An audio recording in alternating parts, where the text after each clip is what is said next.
सर्वमंगलमांगल्ये शिवे सर्वार्थसाधिके शरण्ये त्र्यंबके गौरी नारायणी नमोस्तुते। नमस्कार, स्वागत है आपका आचार्य वाणी में। मैं आचार्य डॉक्टर विक्रमादित्य आपके साथ हूँ। अगस्त का महीना विशेष तौर पर आ गया है और अगस्त के महीने में सिंह राशि वालों के लिए बहुत सावधानी से चलने की ज़रूरत है।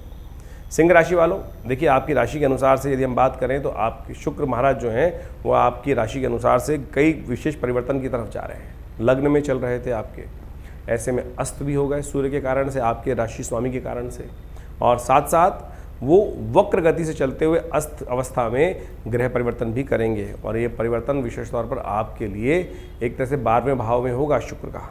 ये क्या कुछ करेगा आपके लिए? विशेष तौर पे कई चीज़ों में तो बहुत सावधानी रखने की ज़रूरत है। सूर्य वैसे ही आपके 12वें भाव में चल रहे हैं जो महत्वाकांक्षा उत्पन्न करने के योग बना रहे हैं। शुक्र वहाँ साथ चले जाएंगे तो राजयोग तो उत्पन्न करेंगे, लेकिन क्षीण अवस्था में, कमज़ोर हो गए हैं, अस्त हो गए हैं, वक्री हैं। तो ये क्या कुछ आपके लिए ग्रहों का योगायोग बनने जा रहा है, विशेष तौर पे बहुत सावधानी से आपको समझ लेना चाहिए। अब हम बताने जा रहे हैं कि डेट वाइज आपके लिए ग्रहों का योगायोग कैसा है, क्या प्रकार का योग बनने वाला है। देखिए, इससे पहले हम आपको एक बात बताएं, हम जो ये राशि फल बताते हैं, बहुत सारे लोग आपके समक्ष हमारे प्रश्न लिख के भेजते रहते हैं कि राशिफल किस प्रकार से, लग्न से है या ज़ोडिएक साइन या क्या है।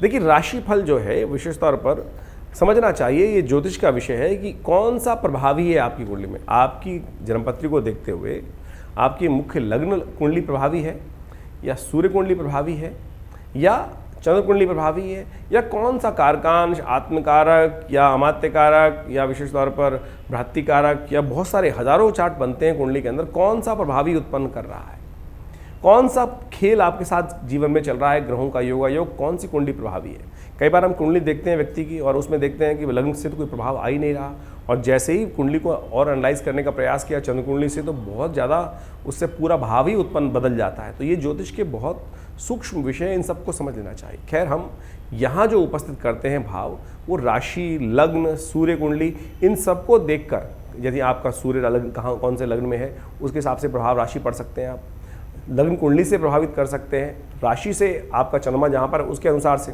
सबसे पहले इसको एनालाइज करने की ज़रूरत है कि कौन सी राशि आपके ऊपर प्रभावी है, कौन सी कुंडली आपके ऊपर प्रभावी है। उसके लिए अच्छे से अपनी जन्मपत्री चार्ट को एनालाइज करते हुए कार्य करने का, समझते हुए कार्य करना चाहिए। तो क्या चाहे आपकी राशि सिंह है या लग्न सिंह है, दोनों के लिए आप इस प्रभाव को समझ सकते हैं और उसका प्रभाव आप देखेंगे कि आपके जीवन में वैसी वैसी घटनाएं आने वाले समय में घटने के योग बनने वाले हैं। क्योंकि ज्योतिष को हम बहुत सूक्ष्म दृष्टि से आपके समक्ष उपस्थित करते हैं, भावों के हिसाब से, राशियों के हिसाब से, परिवर्तन के हिसाब से, खेल को समझते हुए, ग्रहों के परिवर्तन को समझते हुए आपके समक्ष पूरी घटनाक्रम को आपके समक्ष उद्धृत करने का प्रयास करते हैं। 1 अगस्त की बात कर लेते हैं। सबसे पहले 1 अगस्त को पंचांग कहता है, मंगलवार है, पूर्णिमा तिथि है, सावन मास की अधिक मास की पूर्णिमा तिथि है, और साथ साथ चंद्रमा जो है वो आपके 6ठे भाव में चल रहे हैं। उस दिन सत्यव्रत भी है और साथ साथ भद्रा विद्यमान है सुबह दोपहर को करीब 1:57 तक। तो नए कार्य आरंभ करने से वैसे में बचना चाहिए, दोपहर तक थोड़ा शांति से बैठना चाहिए।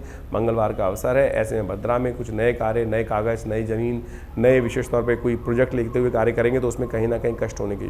रूटीन कार्य करने का प्रयास कीजिए, कोई दिक्कत नहीं है, लेकिन नए कार्य से बचते हुए कार्य करने का आपको प्रयास करना चाहिए। विशेष तौर पर आजकल ग्रहों का स्थिति देखें तो शनि मंगल का टकराव चल रहा है, और ऐसे में चंद्रमा आपके 6ठे भाव में चले जाएं तो थोड़ा सा स्वास्थ्य का ध्यान रखते हुए कार्य, खर्चों का ध्यान रखते हुए कार्य करने का आपको प्रयास करना चाहिए। तो सिंह राशि वालों के लिए थोड़ा स्वास्थ्य नरम रहने के योग दिखाई देते हैं, तो उसके लिए थोड़ा एक काम करें, चावल का दान करें। हनुमान जी के मंदिर में जाकर आप सुंदर तरीके से हनुमान चालीसा का पाठ कर सकते हैं। इससे आपके मंगल प्रभावी हो जाएंगे। मंगल आपके लग्न में चल रहे हैं और आपको थोड़ा सा शांत करने का प्रयास करेंगे। आप एक काम और कर सकते हैं, सुंदरकांड का पाठ कर सकते हैं, वो भी आपके लिए उपयुक्त है।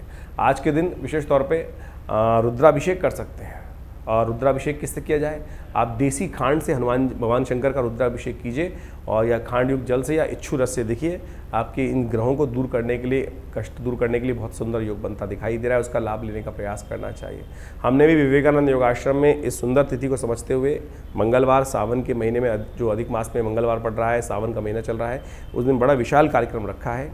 उस दिन विशेष तौर पर रुद्राभिषेक है, शाम को 6 बजे, 7 बजे से सुंदरकांड का पाठ है, उसके बाद विशाल भंडारा है, आरती है, प्रसाद है, सब। तो आप उसमें सम्मिलित हो सकते हैं और आप लाभ ले सकते हैं इस सुंदर कार्यक्रम का। जो लोग सम्मिलित होना चाहें, फ़ोन नंबर स्क्रीन पर हैं, उन पे अपना आरक्षण स्थान आरक्षित करा के लाभ लीजिए। धन्यवाद, अच्छा रहेगा। बात कर लेते हैं 2 अगस्त की। 2 अगस्त को बुधवार का अवसर है और सावन के अधिक मास के कृष्ण पक्ष का आरंभ हो रहा है, इस दिन प्रतिपदा तिथि है।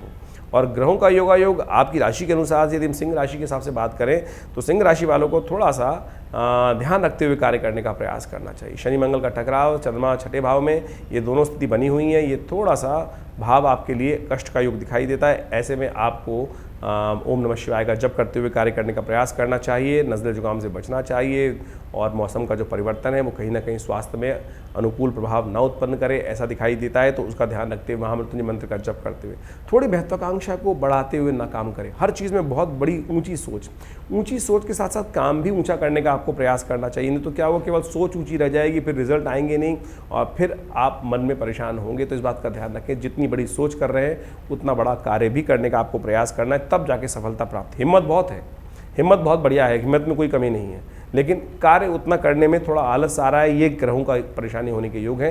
तो इसका उपाय कर लीजिए, ठीक होंगे। और आपके लिए तो उपाय हमने आपको बता ही दिए कई प्रकार के, उनको करने का प्रयास कीजिए, अच्छा रहेगा।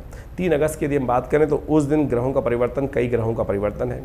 एक तो बृहस्पतिवार का अवसर है और साथ साथ द्वितीया तिथि है सावन के अधिक मास की, कृष्ण पक्ष की। उस दिन चंद्रमा का परिवर्तन सूर्योदय से पहले हो जाएगा, वो आपके लिए बहुत पॉजिटिव रहेगा, आपके लिए उन्नतिदायक योग बनाएगा, अच्छा रहेगा, आगे बढ़ने के अवसर प्राप्त करेगा। शुक्र महाराज अस्त है, अस्त विशेष तौर पर होने जा रहे हैं, वक्र स्थिति चल रही है और शुक्र अस्त हो जाएंगे शाम को 17 बज के करीब यानी 5:51 पर शुक्र अस्त हो जाएंगे। ये शुक्र का अस्त होना, लग्न में रहते हुए शुक्र का अस्त होना एक तरह से जीवन में थोड़ा सा एक इमोशनल फैक्टर्स को थोड़ा दिक्कत करता है। कहीं इमोशनल पॉइंट ऑफ व्यू से कहीं हल्का सा थोड़ा सा झटका लग सकता है, इमोशंस में कोई पत्थर मारने का कार्य कर सकता है। थोड़ा अपने आप को प्रबल करने का प्रयास कीजिए। आपका मंगल बहुत उग्र चल रहा है इन दिनों, मंगल के एग्रेसिव होने के कारण से पता नहीं मुख से क्या निकल जाए और फिर आपकी बातें ही आप कहीं हर्ट ना कर जाए, सामने वाले की बात खुद नहीं देखेंगे आपकी क्या बोल रहे हैं और सामने वाला व्यक्ति कहीं कुछ करेगा तो फिर इमोशन पॉइंट ऑफ व्यू से आपको लगेगा, दुख होगा। तो ऐसे में ध्यान रखते हुए कार्य करें, दूध का दान करें, ये आपके लिए बड़ा अच्छा रहेगा, आपके लिए आगे बढ़ने के अवसर तभी बनेंगे। अन्यथा बहुत सोच समझकर कार्य करने की ज़रूरत है। एक बात का और ध्यान रखिएगा, वक्र अवस्था में शुक्र अस्त हो रहे हैं, ये विशेष तौर पे जो लोग शेयर मार्केट का काम करते हैं उनके लिए बहुत सावधानी भरा समय है। जो लोग किसी प्रकार का रिस्क वाला काम करते हैं उनके लिए बहुत सावधानी भरा समय है। फॉरवर्डिंग बिजनेस वालों के लिए बहुत सावधानी भरा है। रुई का काम करने वाले, चांदी का काम करने वाले, अनारदाने का काम, जो अन्न का काम करने वाले लोग, उनके लिए विशेष तौर पर मार्केट में कुछ परिस्थिति परिवर्तन की तरफ जाती दिखाई दे रही, कष्ट दे सकती है। सावधान होकर काम कीजिएगा, अन्यथा परेशानी में फंस सकते हैं। बहुत सोच समझकर कार्य करने की ज़रूरत है। वहीं 4 तारीख की यदि हम बात करें तो उस दिन शुक्रवार का अवसर है और उस दिन साथ में तृतीया तिथि है। चतुर्थी का आगमन थोड़ी देर बाद हो जाएगा। तृतीया के उपरांत चतुर्थी का आगमन हो रहा है और ये ग्रहों का योग आपकी राशि के अनुसार से यदि हम बात करें तो आपके लिए कुछ पॉजिटिव चेंजेस का समय दिखाई देता है। बहुत सारी आपको पहले से पूर्वाभास की स्थिति उत्पन्न हो सकती है, बहुत सारी घटनाओं का पूर्वाभास आपको हो सकता है, लग रहा होगा अंदाजा कि किस किस प्रकार से क्या क्या होने के योग हैं और कुछ देर बाद देखेंगे वो घटनाएं आपके समक्ष घटने के योग भी बन जाएंगे। तो इसलिए उस पूर्वाभास की जो आभास आपको हो रहा है, घटनाओं का पूर्वाभास होने का आभास आपको हो रहा है, उसका आपको सही यूटिलाइज करते हुए कार्य करने का प्रयास करना चाहिए। जो आभास आपको हो रहा है गलत नहीं है, उसके अनुसार से काम करेंगे, अपनी मन की आवाज़ को सुनते हुए कार्य करेंगे तो आपके लिए पॉजिटिव रहेगा, अच्छा रहेगा। उपाय क्या कर लेना चाहिए आपको? देखिए, इस दिन एक बात का ध्यान रखें, भद्रा विद्यमान रहेगी 12:45 तक। तो 12:45 तक कोई नया काम, नया चीज़ों का आरंभ ना करें, उसके बाद करने का प्रयास करें। सबसे पहले तो ये ध्यान रखें, गणेश चतुर्थी है, भगवान गणेश के मंदिर में जाकर उन्हें पीले पुष्प अर्पित करें, यह बहुत सुंदर उपाय हो सकता है। इसको करने का प्रयास करें, महालक्ष्मी कृपा आपको प्राप्त होने का अवसर मिलेगा। वहीं 5 तारीख की यदि हम बात कर लें तो उस दिन शनिवार का अवसर है। चतुर्थी तिथि उदया तिथि के रूप में विद्यमान है। थोड़ी देर बाद पंचमी का आगमन हो जाएगा। ग्रहों का परिवर्तन का योग बन रहा है। सूर्योदय से पहले पहले चंद्रमा का परिवर्तन मीन राशि में हो गया है और मीन राशि में चंद्रमा का परिवर्तन होने के कारण से थोड़े से खर्चे आपके बढ़ने के अवसर बन सकते हैं। अननेसेसरी खर्चे आपके ऊपर प्रभाव डाल सकते हैं, तो इस बात का ध्यान रखते हुए कार्य करें। बेकार के खर्चे अपने पल्ले ना पड़े, उससे थोड़ा बचते हुए आपको कार्य करने का अवसर करना चाहिए। इस बात का ध्यान रखते हुए कार्य करेंगे तो बहुत अच्छा रहेगा। शनिवार का अवसर है, सावन का महीना चल रहा है, अधिक मास चल रहा है, तो ऐसे में कोशिश करें भगवान शंकर के मंदिर में जाकर थोड़ा दूध में तिल डालकर उनका अभिषेक करिए, कष्ट कम होंगे और अच्छा रहेगा योग, आपके लिए पॉजिटिव चेंजेस लाने वाला समय बना सकते हैं आप। वहीं 6 तारीख की यदि हम बात करें तो 6 तारीख को रविवार का अवसर है। पंचमी तिथि उदया तिथि के रूप में विद्यमान है, लेकिन षष्ठी तिथि जो है वो अस्त हो जाएगी, अगले दिन सूर्योदय से पहले उससे पहले समाप्त हो जाएगी।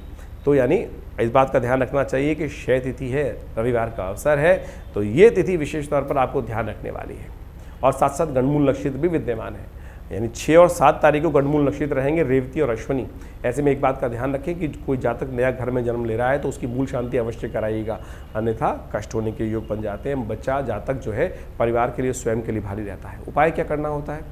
मूल मंत्र का जो मूल शांति मंत्र है ओम त्र्यंबकम यजामहे, इसका 27,027 दिन तक जप होता है, 1000 रोज़। यही उपाय है वास्तविक तौर पे और बहुत ही शास्त्रोक्त उपाय है। इसको अवश्य करें, मूल शांति प्रॉपर्ली कराएं, ये बहुत ज़रूरी है।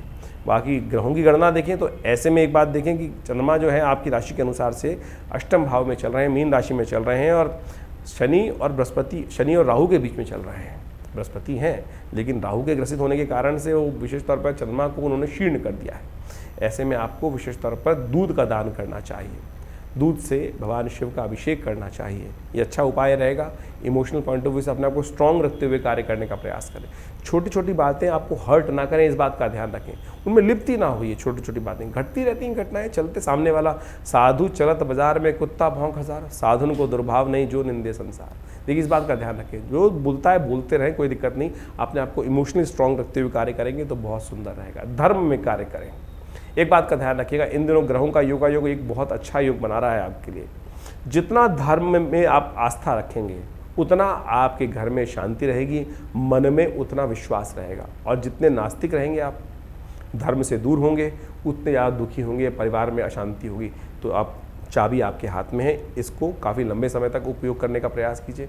ये ग्रहों का योग बहुत विशेष हमने आपको बताया है, इसका उपयोग करेंगे तो बहुत सुंदर रहेगा।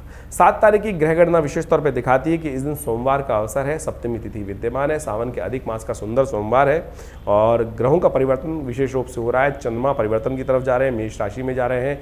ये आपके लिए बहुत अच्छा योग बनाने वाले हैं, गजकेसरी योग बनाने वाले हैं, धन के आगमन की सूचना देने वाले हैं। शुक्र वक्र स्थिति में चलते हुए अस्त होकर सूर्य के साथ 12वें भाव में आप कर्क राशि में प्रवेश करने वाले हैं सुबह करीब 11:01 पर। यह परिवर्तन आपके लिए एक तरह से हम समझें तो वैसे तो शुक्र का 12वें भाव में जाना बड़ा अच्छा होता है, लेकिन अस्त हो गए हैं, क्षीण हो गए हैं। शुक्र का क्षीण अवस्था में जाना 12वें भाव में थोड़ा अच्छा नहीं माना जाता। ये राजयोग तो देगा लेकिन कम अवस्था में देगा, यानी समय ऐसा हो सकता है कि बहुत सारी अपॉर्चुनिटीज़ आपके द्वार पर आकर वापस लौट जाएं। ये शुक्र का परिवर्तन इस प्रकार का हो रहा है कि अच्छे अच्छे ऑफर्स आपके, थोड़ा अलर्ट रहते हुए कार्य करें, थोड़ा अपने आप को डाउन रखते हुए कार्य करें। डाउन मैं हिसाब से कह रहा हूँ कि आपका जो लेवल है, सोच यहाँ जा रही है, इसको थोड़ा नीचे करने का प्रयास कीजिएगा। सूर्य वहाँ पर 12वें भाव में बैठकर महत्वाकांक्षा, यानी नहीं मेरे पास तो ये बड़ा अच्छा है, मैं तो इसी लेवल पे काम करूँगा। जो आ रहा है उसको एक्सेप्ट कर लो ना, क्यों? जो अच्छा है जो एक्सेप्ट करने का प्रयास कीजिए। जो आपके समक्ष भगवान की प्रेरणा से आता है, जीवन में जो कुछ घटनाएं घटती हैं वो भगवान की प्रेरणा से घटना घटती हैं। हमको उस वक्त चुनाव कर लेना चाहिए, तो बाद में सोचना पड़ सकता है, वही एक्सेप्ट कर ले तो अच्छा था।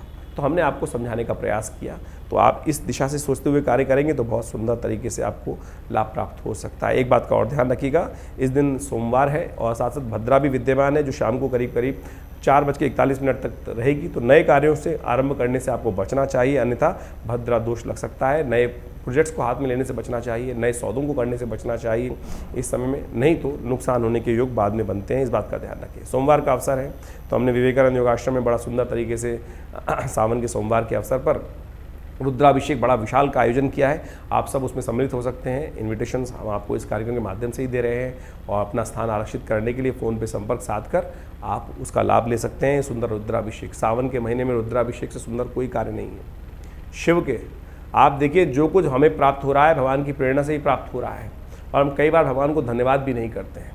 कई बार तो जल्दीबाजी में ऐसा हो जाता है कि भगवान के मंदिर के सामने झुकते भी नहीं हैं। कोशिश ये करें, उस ईश्वर की प्रेरणा से समस्त कार्य हो रहे हैं, अपने थोड़े समय को उसमें लगाने का प्रयास करें। हमने इन सब शुभ मुहूर्तों को देखते हुए विवेकानंद योगाश्रम में इन सब कार्यक्रमों का आयोजन हम लगातार करते रहते हैं। नित्य प्रति 8 घंटे यज्ञ चलता है आश्रम पे। भगवती दुर्गा की बहुत सिद्ध प्रतिमा है, उनका दर्शन कर लेने मात्र से मनोकामना सिद्धि के योग बन जाते हैं। और साथ साथ ये सुंदर कार्यक्रम रुद्राभिषेक का भी पूरे सावन के महीने चल रहा है। हर महीने अनेक प्रकार के उत्सव चलते रहते हैं। आप जुड़िए हमारे विवेकानंद योगाश्रम से। दिल्ली में जो आश्रम है जमुना पार्क कुरेजी में स्थित है। आइए, कल्याण के योग बनेंगे। माँ भगवती के दर्शन से, ईश्वर की कृपा से समस्त कष्ट दूर होने के, मनोकामना सिद्ध करने के अवसर आपको प्राप्त होंगे। 8 तारीख की ग्रह गणना बड़ी सुंदर है और उस दिन विशेष तौर पर मंगलवार का अवसर, अष्टमी का योग, कालाष्टमी का योग और ग्रह गण आपके लिए बड़े अच्छे हैं। धर्म से आपको लाभ होने के योग बनते हैं। धर्म की तरफ आपकी इच्छा जाग सकती है और धर्म की तरफ जाना आपके लिए बड़ा कल्याणकारी रहेगा।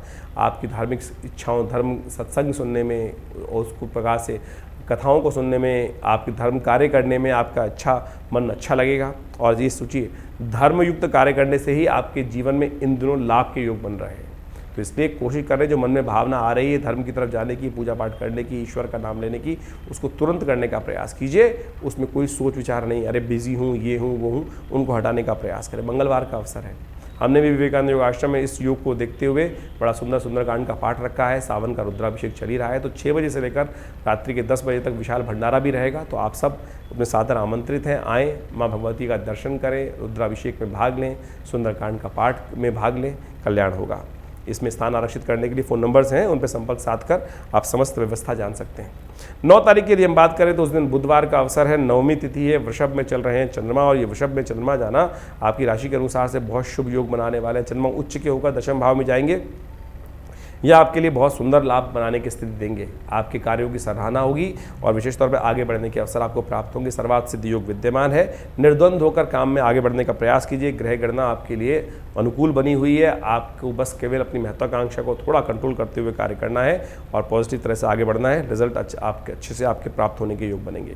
वहीं 10 तारीख अगस्त की हम बात करें तो उस दिन बृहस्पतिवार का अवसर है, दशमी तिथि विद्यमान है और ग्रहों की गणना आपके लिए अच्छी बनी है। आगे बढ़ने के अवसर आपको प्राप्त हो सकते हैं और आप अपनी बुद्धि का उपयोग करते हुए सही तरह से कार्य करेंगे तो बहुत बढ़िया तरीके से लाभ प्राप्ति के योग बन रहे हैं। देखिए, ग्रहों की गणना कहाँ क्या कुछ कर रही है वो हमने आपको बताने का प्रयास किया है। इसके बाद भी कोई मन में शंका है, अपनी जन्मपत्री को अच्छे से आप एनालाइज कराना चाहते हैं तो हमारे आश्रम में संपर्क साधने के लिए नंबर्स स्क्रीन पर चल रहे हैं।